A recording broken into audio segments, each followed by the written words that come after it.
Hola clase, hoy en la clase de lectura vamos a aprender algo importante y se trata de en qué pienso cuando leo un cuento.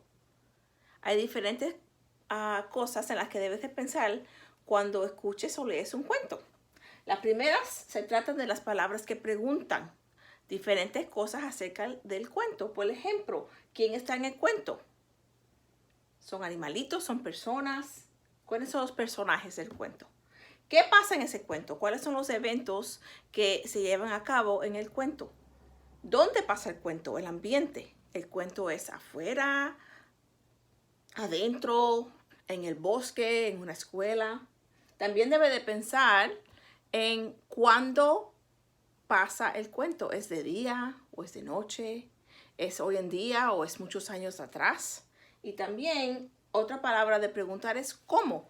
¿Cómo se llevaron a cabo los hechos en el cuento? ¿Cómo pasaron las cosas del cuento? Y también debemos de pensar en otra cosa diferente y eso es los eventos de un cuento. Por ejemplo, cuando tú lees un cuento, tú debes de saber los sucesos del cuento, ¿verdad? Por ejemplo, ¿qué pasó primero en el cuento? ¿Cómo se sentían los personajes cuando el cuento empezó? ¿Verdad? Y después, ¿qué pasó en el medio del cuento? Había un problema, había una solución, qué es lo que estaban haciendo los personajes en el medio del cuento.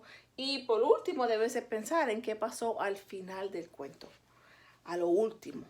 ¿Cómo se sentían los personajes cuando el cuento se acabó?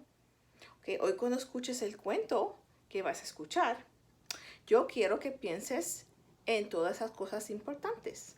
Las palabras que preguntan, qué, quién, qué, dónde, cuándo, cómo, y los eventos de un cuento, qué pasó al principio, qué pasó en el medio y qué pasó al final. Buena suerte.